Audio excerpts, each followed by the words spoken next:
advantage. So if you've got a siren in your party and you also have what's that one called? Fuel the Rampage, then the healing will win. So the siren will be able to heal up Creek.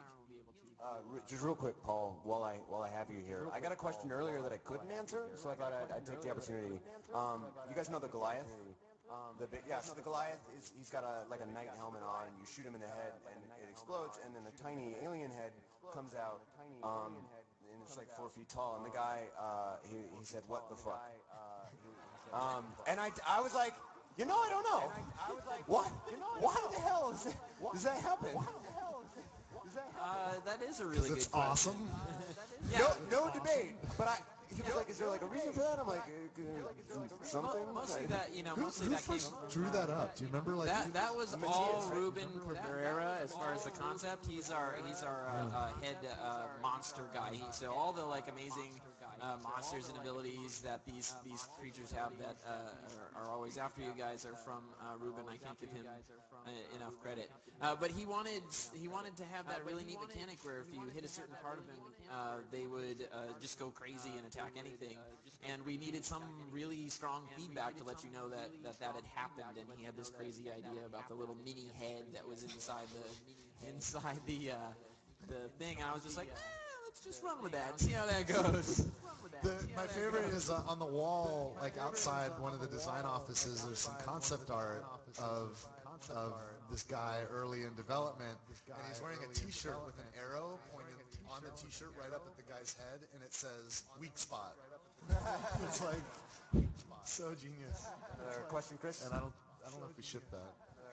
We did not. I don't know if we shipped that. Nor did we ship the Pedo Bear shirt that he used to wear. That's probably for the better. Some of these questions we can't actually answer because they're spoilers. But why are you saying that? Like they don't know what questions you're looking at. Okay, hey Anthony, why does why does Zero only have, why does Zero have fewer fingers? Yes. Correct answer. See? Correct answer. Well done. Well done. A lot of people didn't notice that Zero's got 5 fingers. Did our Zero cosplayers notice that? Probably. Actually, what was funny is when we did the big statues, we brought them to some of the PAXs in E3. They actually made the Zero hand with 5 fingers, and we filed it off. Yeah, they thought we made a mistake, and we're like, no. What else you got? Let's see. What is each of your favorite minor characters and why? Starting with Anthony. Favorite minor character. I like Favorite minor Karima character. in Overwatch. She's the one who kills Dave because he's a sexist bastard.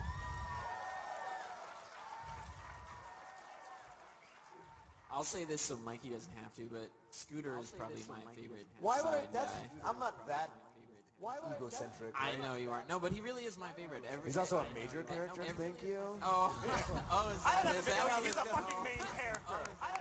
He's a fucking main character. He always cracks me up. We're always having fun with him, so I think he's probably my favorite. Correct me if I get this wrong, but Shooty McFace. It's Face McShooty. Get that straight. Well, clearly he's my favorite. No, that guy's awesome. I just want to point out really quickly, I don't know if anybody noticed, but another really cool minor character is the sarcastic slab. If any of you remember the guy who's clapping after you kill all Brick's dudes. There's an amazing cosplay over there that initially I thought was like, oh, it's a bandit, but no, she's the sarcastic slab. And if you take a picture with her, she'll just go, he's the sarcastic slab. And it's awesome. That's epic. That's epic. There she is right there, yeah. Giving us a sarcastic clap. Excellent. Chris, favorite minor character and why? My favorite character is, favorite minor character and why? I apologize, I don't actually know his name. He's the one that gives you the mission to go burn down the volleyball net. The Top Gun mission. His name is Loggins after Kenny Loggins. The Top Gun mission. As in Highway to the Danger Zone, Kenny Loggins. Yeah, obviously. Highway to the Danger Zone. I like Ellie. Ellie's pretty good. I find her. We have an Ellie over here. Ellie, stand up. Yeah, awesome. Ellie, awesome. Can you get a hug? Come on up. Yeah, come on up. That is great. Get you a hug. Let's do it. Great. Get you a That hug. is wow. Well done. That's really cool. Wow. Well done. That's really cool.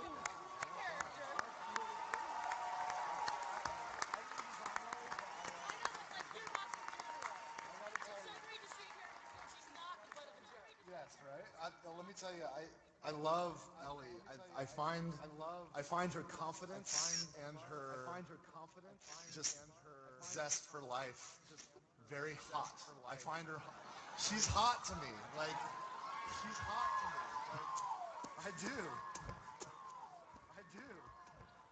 Well, I'm right there with you. I'm attracted to confidence. I'm attracted to confidence. so you're attracted I mean, to yourself. That was, I mean, what you mentioned was the goal with Ellie, was that we wanted to have a character who had for video games, non-typical body size, but make that a part of her character, but not to the point where you were like laughing at her for it, and the people who did laugh at her for it got violently, murderously killed.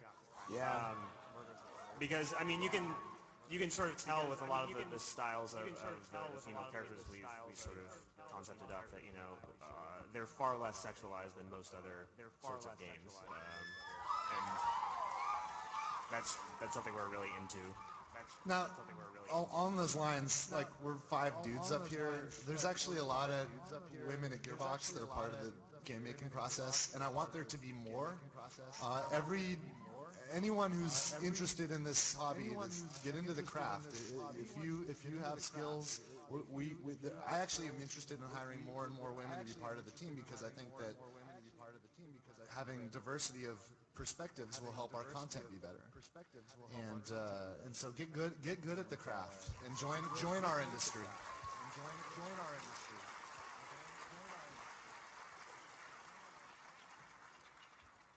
We have a question. Somebody's concerned that if they download Creed because they're getting them for free, that they won't be able to play with their friends. Oh no, we're really good at that. So compatibility is assured. We release compatibility patches with every update and every DLC. So people with any combination of DLC are compatible with people that don't have that combination. Now, if you're talking about campaign DLC where there's locations, people without that DLC won't be able to visit those locations. But if you're playing in other locations, you guys can all play together, even if you have gear. For example, people that get the level cap increase, the upgrade pack, and you get pearlescent weapons. Those are yours, and you'll be able to play with those weapons in games with other characters that did not get the DLC. And the coolest part about that is that means the game's constantly changing and evolving for people that don't even buy this DLC. Yeah. I think we have... It was the saddest clap ever. We have 8 minutes left. Right. I'm really proud of that, by the way, because it's not easy to maintain compatibility like that. Steve Jones, the lead programmer on Borderlands 2, and his engineering team toil at that problem to make sure compatibility is ensured, and it's kind of like, you know, those extra steps that, you know, a lot of folks don't do. The other thing too is we've maintained international compatibility. A lot of games will have different versions for different territories because they have different rules about, you know, what's passable and what's not. And we found a way to have a game that's as wild and crazy as we wanted, but we found a way to convince all the different territories that they should legally sell it. And we've maintained compatibility. So if you happen to have a friend, for example, that lives in Japan, you can play together over Steam or over Xbox Live or over PSN, and that's pretty cool. That's like an extremely rare thing. That's pretty cool. So I want to give props to our engineering team for sucking that down. a lot more questions that just came in. How much time do we have left? We have a few. There's that one thing we wanted to show. How long was that? Oh, we got plenty of time. Okay. Let's see. Okay. Wow, these are just pouring in right now. Hey, Randy, why can't PC and console users play together? Why can't and console users play together? I wish we could. If you can solve that puzzle. Yeah, that's serious business. That's not a technical limitation. That's the first parties like Microsoft and Sony, for some reason, get very concerned about the idea of people playing on the other platforms mingling. They have completely disparate infrastructures, and they don't want to. It's difficult and complicated for them to interlink, so they put a wall up. But you know, I guess I understand why they're making that decision. We like to entertain people. We exist. I think there's something wrong with me, and I think most of us at Gearbox, there's something wrong with us where we don't feel good unless we're trying to make other people happy. And so we want to entertain people on every platform, right? And I wish everybody could all play together, but we don't create the platform, so we have to kind of follow their rules. Should I, Adam? What were you? Should I? Okay, Adam's saying we've got to move on. So we wanted to leave you with something because I think I barely. What's that? Go back to slides. Yeah, there we go. I hope we have power. Yeah, we need to. Yeah, so. I think we just mentioned the new campaign DLC, but we wanted to offer you a little more of a teaser than that.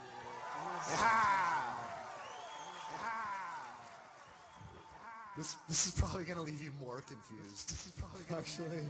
But we'll see what happens. We'll just let this roll. This is kind of early, but I think it's kind of cute. Once upon a time, the Vault Hunters played a game. The world is on the brink of going boom boom.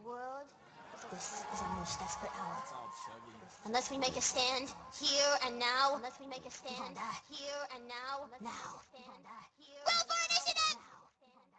Roll for initiative! What's initiative? It says which order we attack in. I It punch says the which initiative. order we attack in. What's going on? I wasn't paying attention. What's going on? Tina, why don't you start over? Welcome, fine ladies, to your first session of the most coolest game in the world, Bunkers and Badasses! As your bunker master, I will be spinning today's tale of fantasy and... Wait, why the hell are we playing this kids game? Tina? She's right, though. Shut up. Tina? While our vault hunting buddies beat the slamma-jam out of that Hyperion informant downstairs, I thought we could play again. Now, pick your characters. We got the Necromancer, the Pando, the Siren... Siren. Dibs. My siren's name is Britt, and she is the prettiest. Tina, why don't we just start now and figure that out later? We'll just start now. So, like I said, we'll just start now. Roll for initiative seconds! Roll for initiative seconds!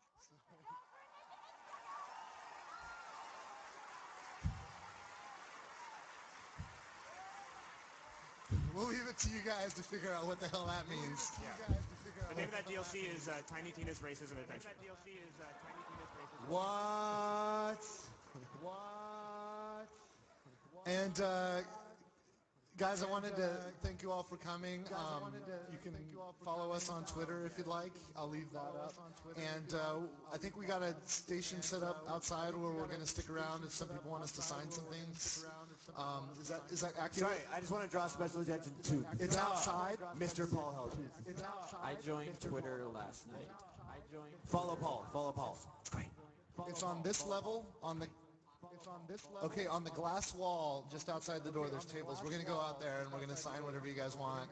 And those of you that want loot chests, make sure you go over there and get your loot chests. And if you did not get a Krieg certificate or chocolate, go over to that door. Thank you guys so much for spending time with us. Thank you. Cheers. We love you. We love you.